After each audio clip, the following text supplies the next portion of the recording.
সমর্থন করে তার নেতৃত্বে আমরা বাংলাদেশ জাতীয় দলের এই পতাকা দলে এসে বাংলাদেশ জাতীয় দল যুবদল নেতৃত্ব দিচ্ছি। নেতৃত্ব দেওয়ার পাশাপাশি সাধারণ মানুষ হিসেবে যে চাহিদা আছে সেই চাহিদা পূরণ করার জন্য রাজপথে কাজ করছে। প্রিয় নেতৃবৃন্দ, ঠিক সেই মুহূর্তে যখন আমাদের অভিভাবক, আমাদের সাংগঠনিক অভিভাবক জনাব তারেক রহমানকে নিয়ে কেউ যদি কটূক্তি করে তাহলে কেমন লাগতে পারে ভাই বলেন তো? আমরা কিন্তু ভাই বাবার কথা শুনি নাই, আমরা কিন্তু আমাদের আত্মীয় স্বজনের কথা শুনি নাই, আমরা কিন্তু আমার দাদার কথা শুনি নাই। শুনেছি কার কথা? জনাব তারেক রহমানের কথা। আমরা তাকে ভালোবাসি, আমরা তাকে শ্রদ্ধা করি, আমরা তাকে সম্মান করি। সে আমাদের নেতার বিরুদ্ধে যখন প্রযুক্তি করা হয়, আমাদের নেতার বিরুদ্ধে যখন কোনো ধরনের উচ্ছৃঙ্খল বক্তব্য দেওয়া হয়, তখন আমাদের গায়ে কিন্তু শিরশির করে, গায়ে জ্বলে। আমরা কিন্তু ঘরে বসে থাকতে পারি না। যখন আমাদের বিরুদ্ধে, যখন এই তারেক রহমানের বিরুদ্ধে যখন কোনো কথা বলেছিলেন, আমরা কিন্তু ধৈর্য নিয়ে বসেছিলাম। কেন বসেছিলাম? আমাদের নেতা জনাব তারেক রহমান একজন ভদ্র, নম্র, সুশৃঙ্খল নেতৃত্ব তিনি পছন্দ করেন। জঙ্গিবাদ, কোন সন্ত্রাসী, কোন চাঁদাবাদ, কোন কিশোর গ্যাং নেতৃত্ব সেটা তিনি চান না। বাংলাদেশকে একটি শস্য শ্যামলা, সবুজ শ্যামলা, সুশৃঙ্খল এবং সারা বাংলাদেশে, সারা এশিয়া মহাদেশে সবচেয়ে সুন্দর একটি দল, সুশৃঙ্খল একটি দল বাংলাদেশ জাতীয় দল এশিয়া মহাদেশে তিনি পরিচিত করতে চান। যেটা করে গিয়েছিলেন শহীদ রাষ্ট্রপতি জিয়াউর রহমান, যেটি করে করছেন দেশটিতে বেগম খালেদা জিয়া, তারই ধারাবাহিকতায় আমাদের নেতা জনাব তারেক রহমান সেটি চাচ্ছেন। আমি নারায়ণগঞ্জের তথা আমি সারা বাংলাদেশে যারা তারেক রহমানকে নিয়ে বক্তব্য দেন, দু একটি সংগঠন আছে, তাদের উদ্দেশ্যে বলতে চাই, আপনাদের সাথে কিন্তু আমাদের খুব ভালো সম্পর্ক।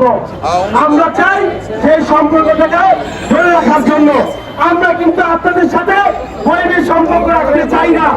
আমরা চাই আপনাদের সাথে নিয়ে কাঁধে কাঁধ দিয়ে এই নারায়ণগঞ্জকে গঠন করবো এবং নারায়ণগঞ্জের মানুষের পাশে থেকে নারায়ণগঞ্জকে এই গঠনবিহীন নারায়ণগঞ্জ গঠন করতে আমরা ঐক্যবদ্ধ হয়ে রাজপথে থাকবো। আপনারা যারা সিনিয়র আছেন, আপনাদের জুনিয়রদেরকে একটু লাগান দেন, জুনিয়রদেরকে একটু পরামর্শ দেন। আমাদের নেতা জনাব তারেক রহমানকে নিয়ে কিভাবে বক্তব্য দিতে হবে, তাকে নিয়ে কি কথা বলতে হবে।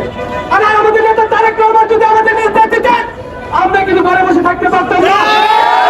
আমরা কিন্তু আপনাদের বাড়িঘর সপ্তাহে ছিলেন দীর্ঘ 17 বছর নারায়ণগঞ্জে একজন গডফাদার ছিলেন, সেই গডফাদারকে আঙ্গুল দেখিয়েছি।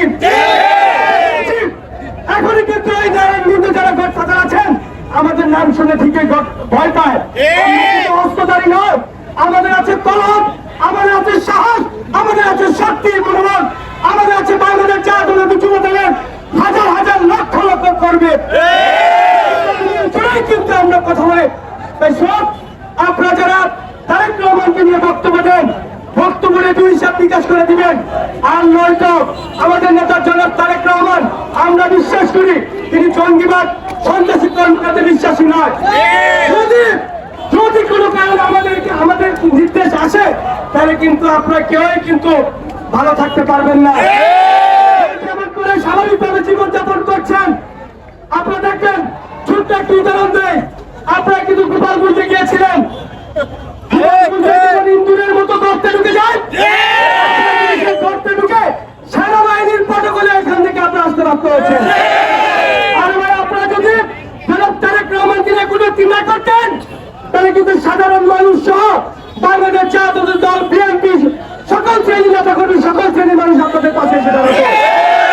যখন তারেক রহমানকে নিয়ে বিরক্তিকর বক্তব্য দিয়েছেন, তখন সাধারণ মানুষ বুঝে গেছে আমরা হচ্ছে বাগদার চিটার একটি সংগঠন।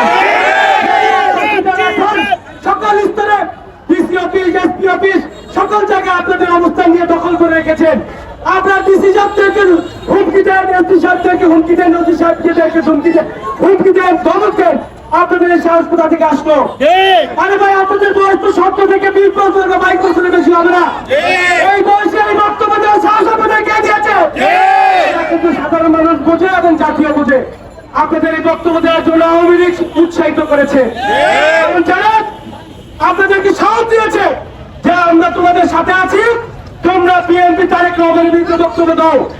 তোমরা যখন তারেক রহমানের বিরুদ্ধে বক্তব্য দিবা তখন বাংলাদেশের মানুষ তখন তোমাদের পক্ষে এসে আসবে। আরে বোকা তোমরা শিক্ষিত ছেলেমেয়ে তোমরা বলো, আমি তো দেখি তোমাদের মতো মূর্খ এই বাংলাদেশের বাইরে খুব কমে আছে। তাই আমি বলতে চাই, আমরা যেমন বাপমার কথা শুনি নাই, বাপমা কিন্তু ছোটবেলা আমাদেরকে আদর যত্ন করে মানুষ করেছেন। আমরা 3 বেলা খেয়েছি কিনা খবর নিয়েছেন। আমরা সেই বাপমা আত্মীয় স্বজন দাদা দাদির কথা না শুনে আমাদের নেতা জনাব তারেক রহমানের কথা শুনি কেন? আপনারা কি শুনতে চান?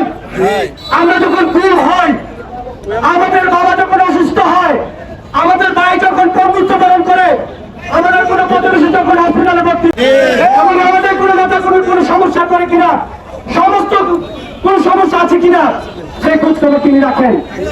তাই এবং যারা গুলিবিদ্ধ মারা যান তার পরিবারের পাশে দাঁড়ান। তাহলে আপনারা বুঝেন তো তারেক রহমান আমাদেরকে কতটুকু ভালোবাসে। আমাদের বাবা মা যেমন করে ভালোবাসেন, ঠিক তেমনটি করে আমাদের নেতা জনাব তারেক রহমান আমাদেরকে শাসন করে, যেমন শাসন করেন তেমন ভালোবাসেন। আজকে আমরা এখানে দাঁড়িয়ে আছি শুধুমাত্র জনাব তারেক রহমানের ভালোবাসায়।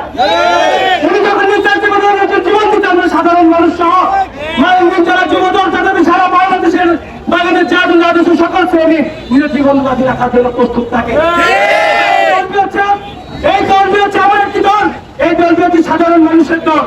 এই দলের জন্য যদি জীবন দেওয়া যায় তাহলে নিজেকে শহীদ মনে করি আমরা সবাই।